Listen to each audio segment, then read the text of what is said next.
On voyait que les Américains devaient marcher sur leur fierté et leurs principes. Une liberté de penser. Mais il le fait d'une façon particulièrement grossière et maladroite. Une force internationale. Et même, on va plus loin. Luc La Liberté. Alors, il le fait de façon particulièrement grossière et maladroite, disais-tu, Donald. Luc, justement, Donald Trump dit que si il a été la cible de 2 tentatives d'assassinat, c'est à cause du camp en face, les démocrates, Biden, Harris, qui n'arrêtent pas de le diaboliser. Bon, je sais que ça peut être gros, mais, Luc, se pourrait-il que c'est pas tout à fait faux, qu'à force de démoniser Donald Trump, et là, je te parle d'un truc qui s'est passé au Québec il y a quelques années. Bien sûr, ça n'a pas eu d'impact sur la politique américaine, bien sûr, mais il y avait un chanteur très connu au Québec qui, pendant un de ses spectacles, alors que c'était le début du phénomène de Trump, a dit dans son micro, lui, il me semble que je le verrais dans une décapotable à Dallas. Mais tu sais, à force de répéter tout le temps ces affaires-là, est-ce que justement, ça nourrit pas la gang de coucous qui veulent le tuer? Je pense que des deux côtés, et j'aime bien ce que tu fais comme comparaison, comme retour dans le temps, je pense que des deux côtés, il y a un appel au calme, puis à cesser la rhétorique exagérée, la rhétorique qui est même guerrière.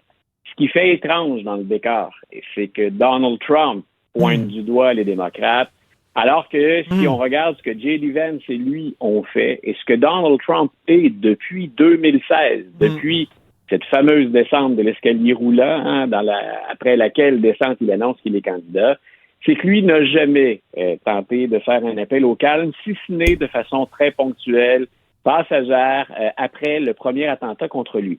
Sinon, tu remarqueras que Kamala Harris a déjà changé de ton un peu. Quand on compare avec Donald Trump, avec Joe Biden, les attaques, les coups que portait Joe Biden à Donald Trump, il y a déjà un léger changement. Est-ce que c'est assez? Est-ce qu'il en faut plus?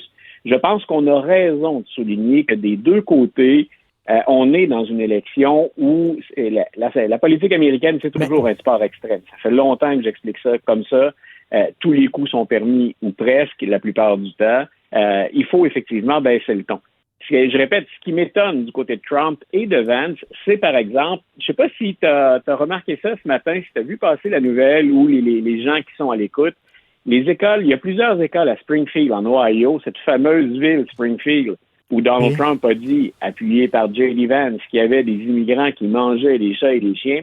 On avait été obligé de fermer littéralement les écoles parce qu'il y avait trop d'alertes à la bombe, trop de menaces contre les écoles, et c'était carrément en appui ou dans la foulée de ce qu'avait dit Donald Trump ou de ce qu'a dit J.D. Vance.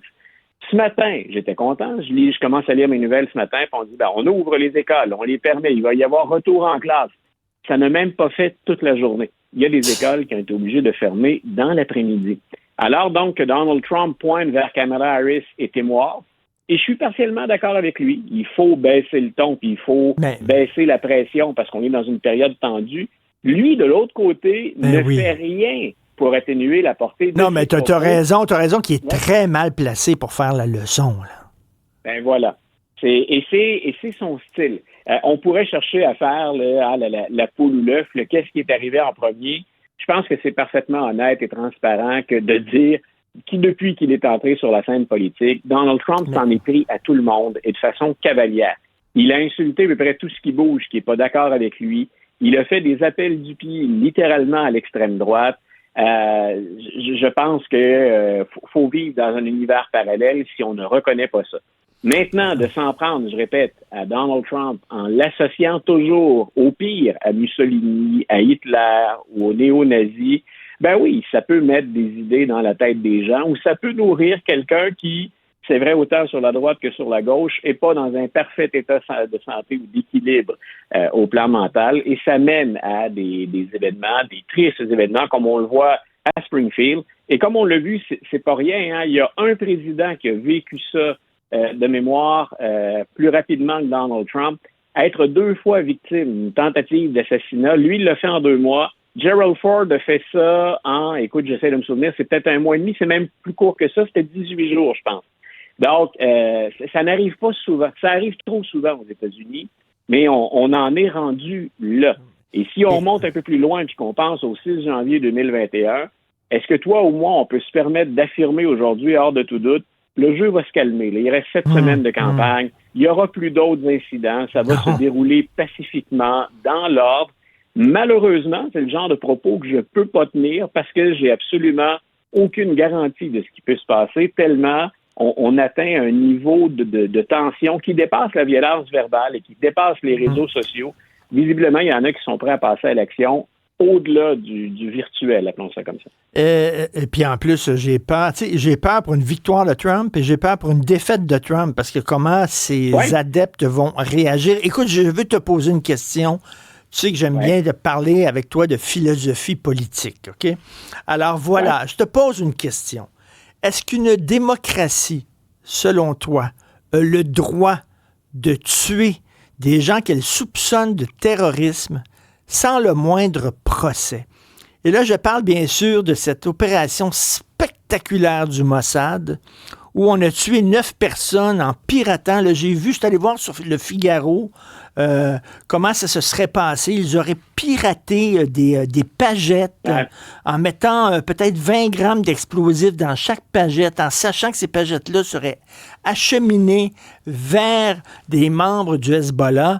Et là, eux ont reçu un message sur leur pagette, puis ils ont explosé. On a pu voir les vidéos, c'est spectaculaire. Mais reste que je te repose la question.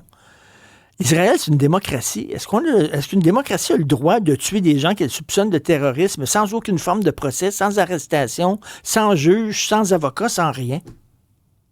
Écoute, réponse à 2 volets. Il y a le langage qu'on tient, le discours sur la scène internationale. Puis j'associe ce que fait Israël à certaines autorisations que se sont données les Américains. Par exemple, c'est clair, on n'avait pas le droit de faire de la torture et du côté des Américains, on le fait. Dick Cheney, qui vient d'appuyer Mme Harris, par exemple, connaissait la localisation, l'existence de ces prisons où on torturait des gens sans autre forme de procès. Mais sur la scène internationale, on a inventé un nouveau vocabulaire quand vient le temps de lutter contre des groupes terroristes. Il est fort probable qu'au plan de la loi internationale ou des réglementations internationales, Israël parvienne à jouer sur les mots. Si on regarde au plan éthique, qu'on sort du cadre légal ou des institutions internationales, ce que vient de faire Israël est particulièrement dangereux parce que ça ouvre la porte à tout. Est-ce que moralement, on peut ensuite reprocher à des groupes qu'on considère ou qu'on a étiquetés à certaines conditions comme étant des terroristes? Ça ouvre la porte aussi à des manifestations très, très violentes. Ce que vient de faire Israël, on mettra ça ou on passera ça sous le couvert de la protection, de la défense. On passerait ça sous le couvert de, contre le terrorisme, les règles du jeu changent. Ce sont des étiquettes qu'on accole pour essayer le plus possible d'entrer tout ça dans un cadre légal.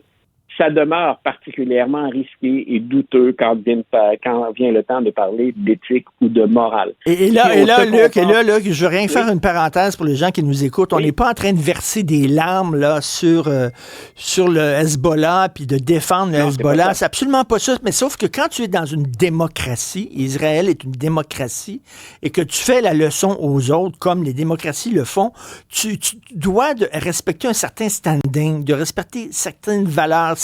Si tu descends aussi bas que tes adversaires, quelle est maintenant ta supériorité morale? Voilà, et j'aime bien que tu fasses ça. J'ai effectué le parallèle avec les États-Unis parce que quand les États-Unis se portent à la défense d'Israël, quand on refuse d'aller très loin dans la condamnation ou qu'on reconnaît, à force de déclarations répétées, le droit d'Israël à se défendre, très souvent on dit les Israéliens ont les mêmes valeurs que les Occidentaux. C'est une démocratie, et c'est une démocratie à l'occidentale. Et depuis l'attaque du groupe terroriste, le Hamas, puis certains gestes du Hezbollah aussi, on a vu qu'Israël était allé très, très, très loin. Et c'est dans cette mesure-là où je dis, est-ce qu'on peut, au plan moral et au plan éthique, dire que c'est une démocratie à l'occidentale? Est-ce qu'on vient, le Canada aussi, par la bande, cautionner ce comportement-là d'Israël?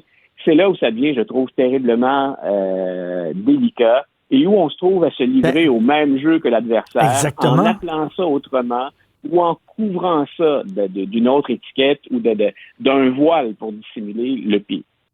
Exactement, parce que eux sèment la terreur pour dire, justement, on protège les nôtres. Si tu fais la même chose, en tout cas, mais de toute façon, C'est pas nouveau, on connaît les méthodes du Mossad. Le Mossad, il niaise pas. Là. Le Mossad ont retrouvé les gens qui étaient responsables des attentats contre les athlètes aux Jeux de Munich en 72, puis ils les ont abattus un après l'autre. Regardez le film Munich de Steven Spielberg, qui est absolument extraordinaire là-dessus. Malheureusement, il faut arrêter parce qu'on pourrait s'en parler encore pendant des heures. On va voir comment la situation évolue, puis on pourrait peut-être revenir là-dessus demain, Luc. Merci beaucoup. Écoute, je serai au rendez-vous. Une bonne fin de journée, Richard. Merci, bye.